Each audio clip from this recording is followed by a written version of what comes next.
KaraokeBooks. Hadji Mourad. Leo Tolstoy. Translated by Louise Maude, Aylmer Maude. Audiobook. Chapter 15. The report was dispatched from Tiflis on the 24th of December 1851, and on New Year's Eve a courier, having overdriven a dozen horses and beaten a dozen drivers till they bled, delivered it to Prince Chernyshov, who at that time was Minister of War, and on the 1st of January 1852 Chernyshov took Vorontsov's report, among other papers, to the Emperor Nicholas. Chernyshov disliked Vorontsov because of the general respect in which the latter was held and because of his immense wealth, and also because Vorontsov was a real aristocrat while Chernyshov, after all, was a parvenu, but especially because the emperor was particularly well disposed towards Vorontsov. Therefore at every opportunity Chernyshov tried to injure Vorontsov.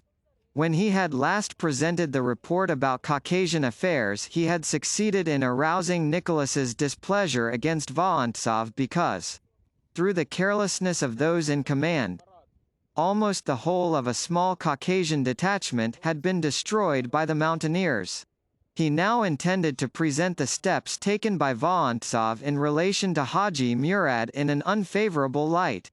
He wished to suggest to the emperor that Vorontsov always protected and even indulged the natives to the detriment of the Russians, and that he had acted unwisely in allowing Hadji Mourad to remain in the Caucasus, for there was every reason to suspect that he had only come over to spy on our means of defense, and that it would therefore be better to transport him to Central Russia and make use of him only after his family had been rescued from the mountaineers and it had become possible to convince ourselves of his loyalty.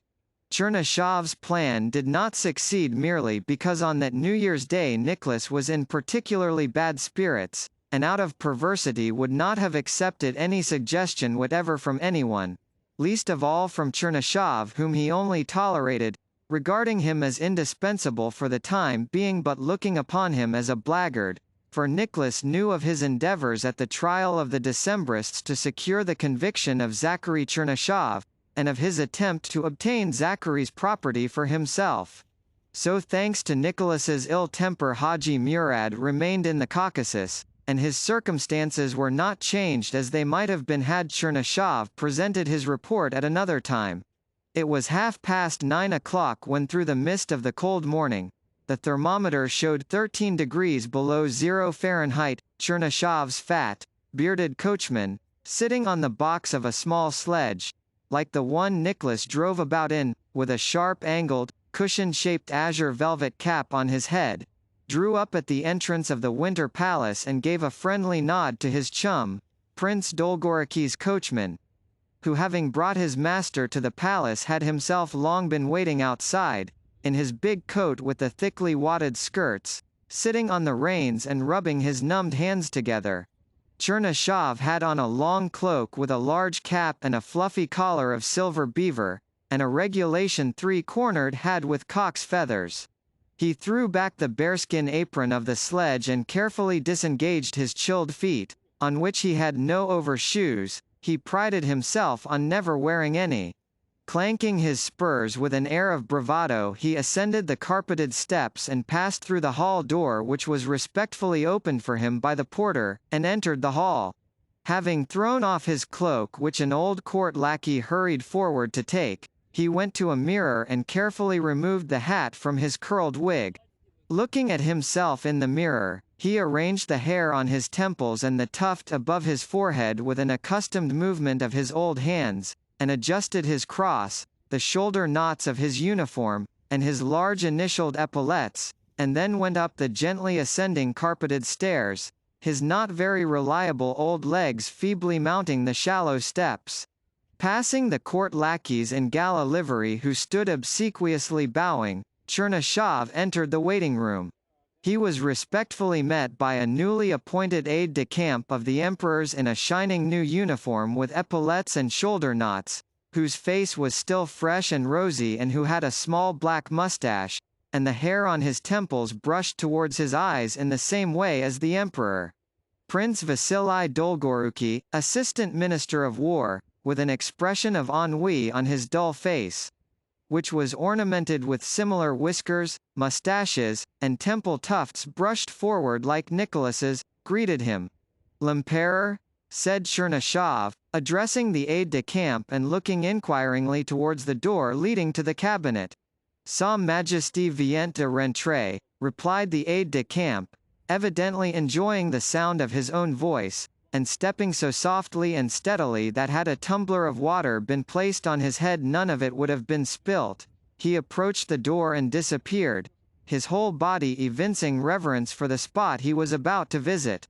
Dolgoruki meanwhile opened his portfolio to see that it contained the necessary papers, while Chernyshov, frowning, paced up and down to restore the circulation in his numbed feet, and thought over what he was about to report to the Emperor.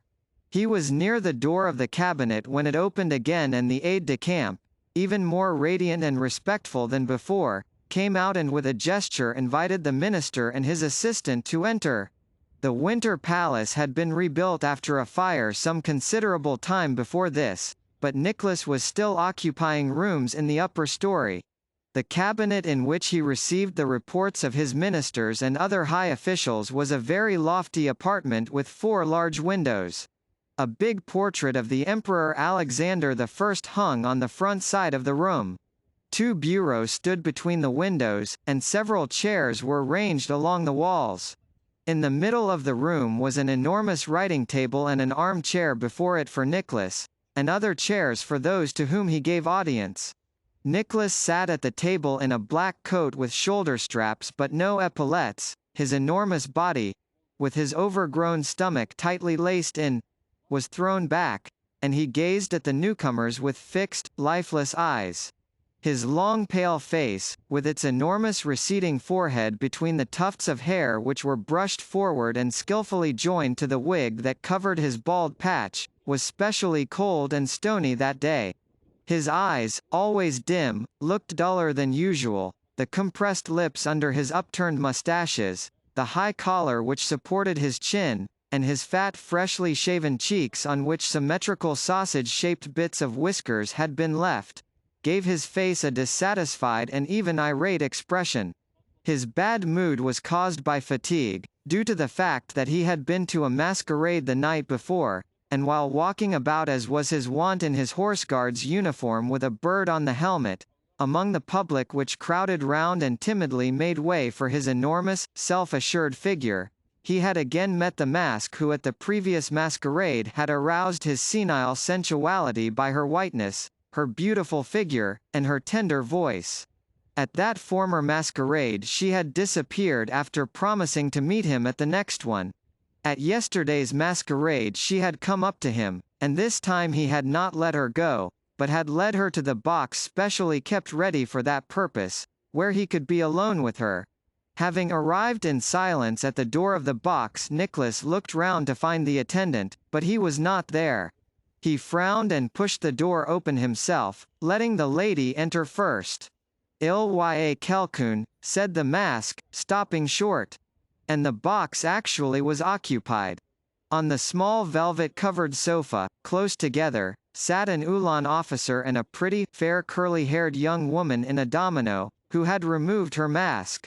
On catching sight of the angry figure of Nicholas drawn up to its full height, she quickly replaced her mask, but the Uhlan officer, rigid with fear, gazed at Nicholas with fixed eyes without rising from the sofa.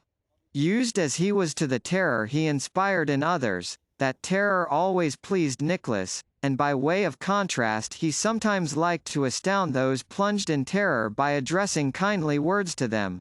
He did so on this occasion. "Well, friend," said he to the officer, "you are younger than I and might give up your place to me." The officer jumped to his feet, and growing first pale and then red and bending almost double, he followed his partner silently out of the box, leaving Nicholas alone with his lady. She proved to be a pretty 20-year-old virgin, the daughter of a Swedish governess. She told Nicholas how when quite a child she had fallen in love with him from his portraits, how she adored him and had made up her mind to attract his attention at any cost. Now she had succeeded and wanted nothing more, so she said, The girl was taken to the place where Nicholas usually had rendezvous with women, and there he spent more than an hour with her. When he returned to his room that night and lay on the hard narrow bed about which he prided himself, and covered himself with the cloak which he considered to be, and spoke of as being, as famous as Napoleon's hat, it was a long time before he could fall asleep.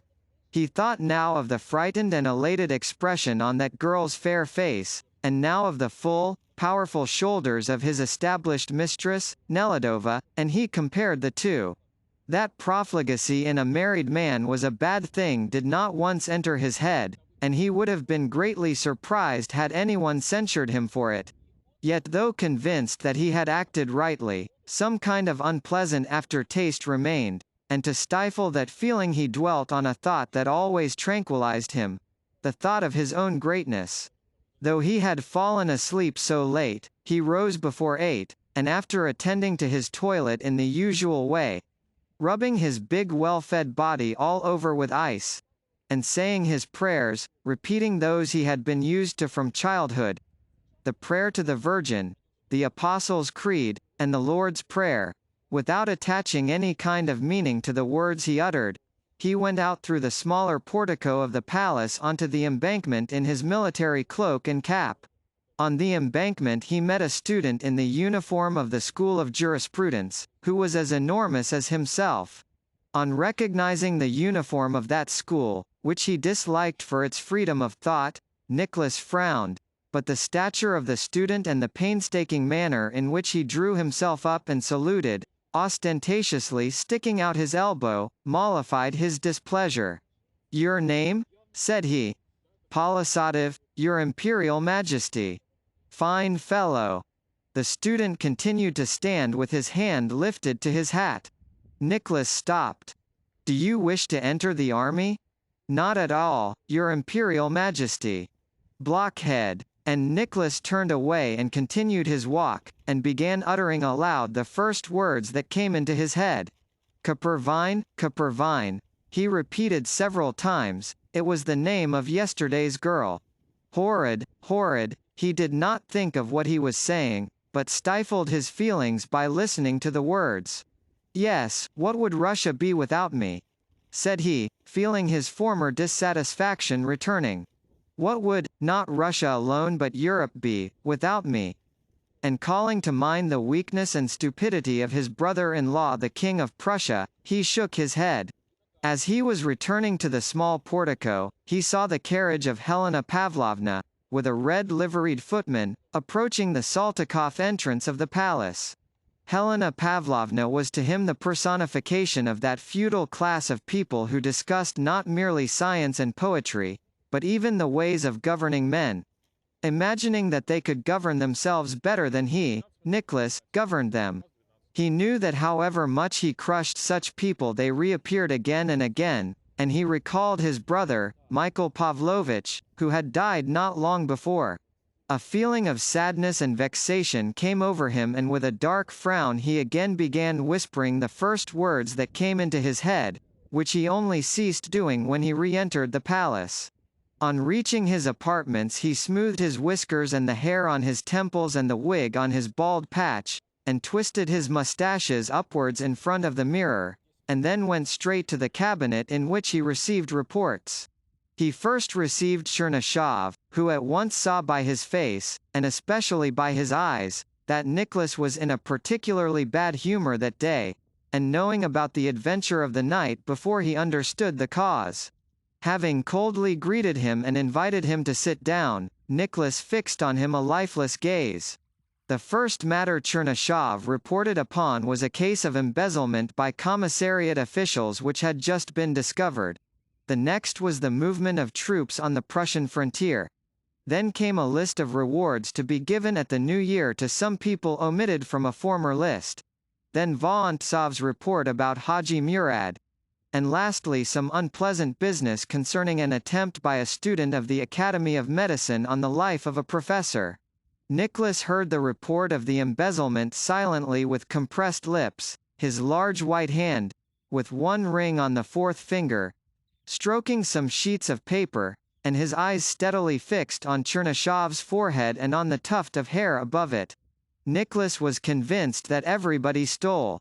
He knew he would have to punish the commissariat officials now, and decided to send them all to serve in the ranks, but he also knew that this would not prevent those who succeeded them from acting in the same way.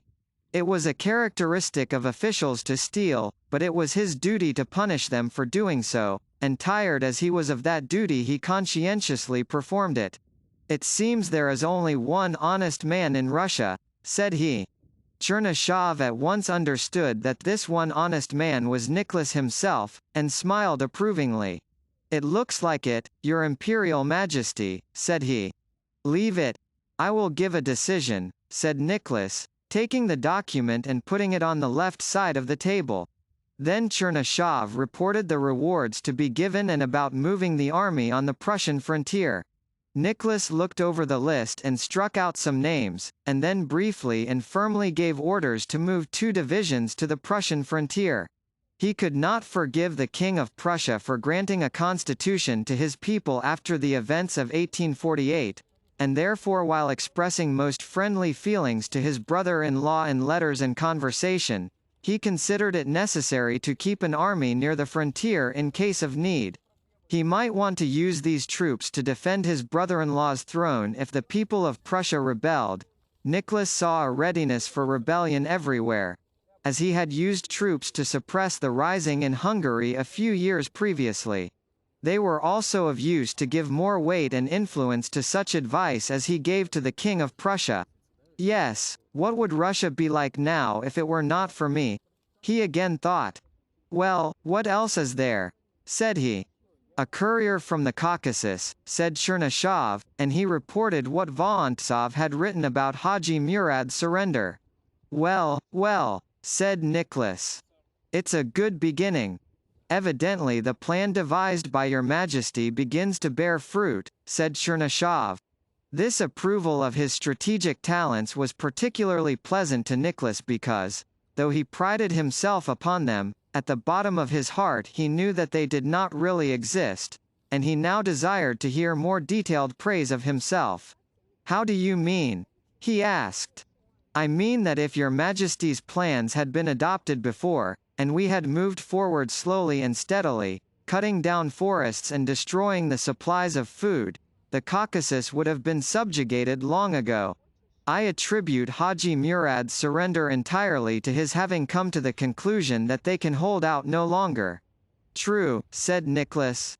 "Although the plan of a gradual advance into the enemy's territory by means of felling forests and destroying the food supplies was Ermolov's and Veliaminov's plan, and was quite contrary to Nicholas's own plan of seizing Shamil's place of residence and destroying that nest of robbers, which was the plan on which the Dargo expedition in 1845, that cost so many lives, had been undertaken." Nicholas nevertheless attributed to himself also the plan of a slow advance and a systematic felling of forests and devastation of the country. It would seem that to believe the plan of a slow movement by felling forests and destroying food supplies to have been his own would have necessitated hiding the fact that he had insisted on quite contrary operations in 1845. But he did not hide it and was proud of the plan of the 1845 expedition as well as of the plan of a slow advance, though the two were obviously contrary to one another. Continual brazen flattery from everybody round him in the teeth of obvious facts had brought him to such a state that he no longer saw his own inconsistencies or measured his actions and words by reality, logic, or even simple common sense, but was quite convinced that all his orders, however senseless, unjust, and mutually contradictory they might be, became reasonable, just, and mutually accordant simply because he gave them. His decision in the case next reported to him, that of the student of the Academy of Medicine, was of that senseless kind. The case was as follows. A young man who had twice failed in his examinations was being examined a third time, and when the examiner again would not pass him, the young man whose nerves were deranged, considering this to be an injustice, seized a penknife from the table in a paroxysm of fury, and rushing at the professor inflicted on him several trifling wounds. "What's his name?" asked Nicholas. "Bezazovsky." "A Pole?" "Of Polish descent and a Roman Catholic," answered Chernyshov. Nicholas frowned. He had done much evil to the Poles. To justify that evil he had to feel certain that all Poles were rascals, and he considered them to be such and hated them in proportion to the evil he had done them. "Wait a little," he said, closing his eyes and bowing his head. Chernyshov, having more than once heard Nicholas say so, knew that when the emperor had to take a decision it was only necessary for him to concentrate his attention for a few moments and the spirit moved him, and the best possible decision presented itself as though an inner voice had told him what to do. He was now thinking how most fully to satisfy the feeling of hatred against the Poles which this incident had stirred up within him, and the inner voice suggested the following decision. He took the report and in his large handwriting wrote on its margin with 3 orthographical mistakes. "Deserves death, but, thank God, we have no capital punishment, and it is not for me to introduce it. Make him fun the gauntlet of 1,000 men 12 times. Nicholas." He signed, adding his unnaturally huge flourish. Nicholas knew that 12,000 strokes with the regulation rods were not only certain death with torture, but were a superfluous cruelty, for 5,000 strokes were sufficient to kill the strongest man. But it pleased him to be ruthlessly cruel, and it also pleased him to think that we have abolished capital punishment in Russia. Having written his decision about the student, he pushed it across to Chernyshov. "There," he said, "read it." Chernyshov read it, and bowed his head as a sign of respectful amazement at the wisdom of the decision. "Yes, and let all the students be present on the drill ground at the punishment," added Nicholas. "It will do them good. I will abolish this revolutionary spirit and will tear it up by the roots," he thought. "It shall be done," replied Chernyshov, and after a short pause he straightened the tuft on his forehead and returned to the Caucasian report. "What do you command me to write in reply to Prince Vorontsov's dispatch?" "To keep firmly to my system of destroying the dwellings and food supplies in Chechnya and to harass them by raids," answered Nicholas. "And what are your Majesty's commands with reference to Hadji Mourad?" asked Chernyshov. "Well, Vorontsov writes that he wants to make use of him in the Caucasus." "Is it not dangerous?" said Chernyshov, avoiding Nicholas's gaze. "Prince Vorontsov is too confiding, I am afraid." "And you, what do you think?" asked Nicholas sharply, detecting Chernyshov's intention of presenting Vorontsov's decision in an unfavorable light. "Well, I should have thought it would be safer to deport him to Central Russia." "You would have thought," said Nicholas ironically. "But I don't think so, and agree with Vorontsov. Write to him accordingly." "It shall be done," said Chernyshov, rising and bowing himself out. Dolgoruki also bowed himself out, having during the whole audience only uttered a few words, in reply to a question from Nicholas, about the movement of the army. After Chernyshov, Nicholas received Bibikov, General Governor of the Western Provinces.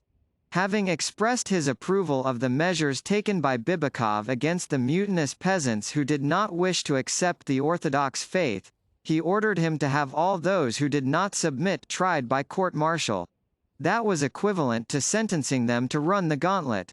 He also ordered the editor of a newspaper to be sent to serve in the ranks of the army for publishing information about the transfer of several thousand state peasants to the imperial estates. "I do this because I consider it necessary," said Nicholas, "and I will not allow it to be discussed."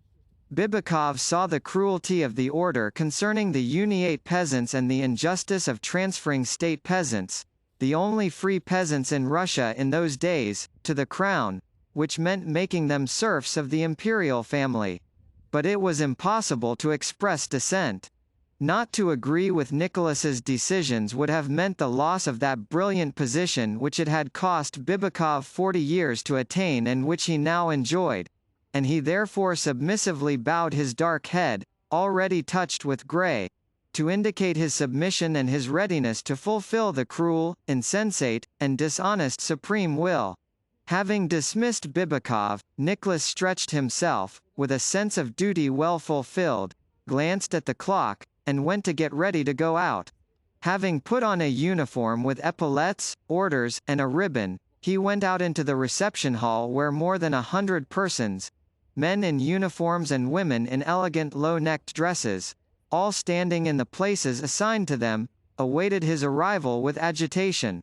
He came out to them with a lifeless look in his eyes, his chest expanded, his stomach bulging out above and below its bandages, and feeling everybody's gaze tremulously and obsequiously fixed upon him, he assumed an even more triumphant air. When his eyes met those of people he knew, remembering who was who, he stopped and addressed a few words to them, sometimes in Russian and sometimes in French, and transfixing them with his cold glassy eye listened to what they said. Having received all the New Year congratulations, he passed on to church, where God, through his servants the priests, greeted and praised Nicholas just as worldly people did. And weary as he was of these greetings and praises, Nicholas duly accepted them. All this was as it should be, because the welfare and happiness of the whole world depended on him, and wearied though he was, he would still not refuse the universe his assistance. When at the end of the service the magnificently arrayed deacon, his long hair crimped and carefully combed, began the chant, "Many Years," which was heartily caught up by the splendid choir, Nicholas looked round and noticed Nelidova, with her fine shoulders, standing by a window, and he decided the comparison with yesterday's girl in her favor.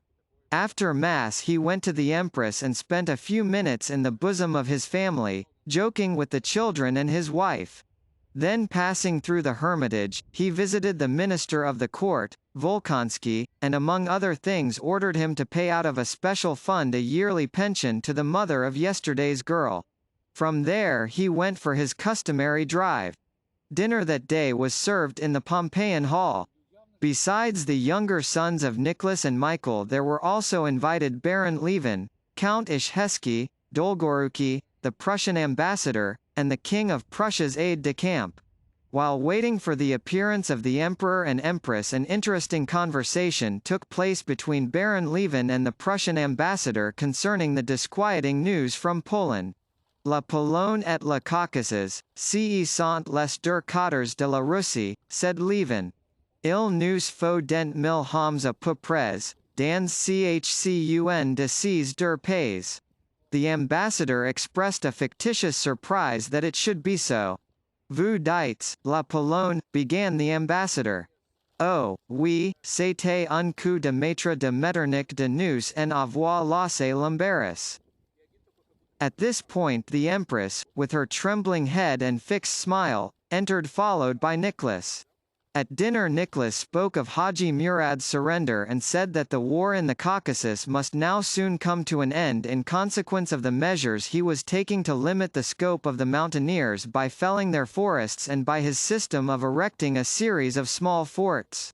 The ambassador, having exchanged a rapid glance with the aide-de-camp, to whom he had only that morning spoken about Nicholas's unfortunate weakness for considering himself a great strategist, warmly praised this plan, which once more demonstrated Nicholas's great strategic ability. After dinner Nicholas drove to the ballet, where hundreds of women marched round in tights and scanty clothing. One of the specially attracted him, and he had the German ballet master sent for and gave orders that a diamond ring should be presented to her. The next day when Chernyshov came with his report, Nicholas again confirmed his order to Vorontsov, that now that Hadji Murad had surrendered, the Chechens should be more actively harassed than ever and the cordon round them tightened. Chernyshov wrote in that sense to Vorontsov, and another courier, overdriving more horses and bruising the faces of more drivers, galloped to Tiflis. KaraokeBooks.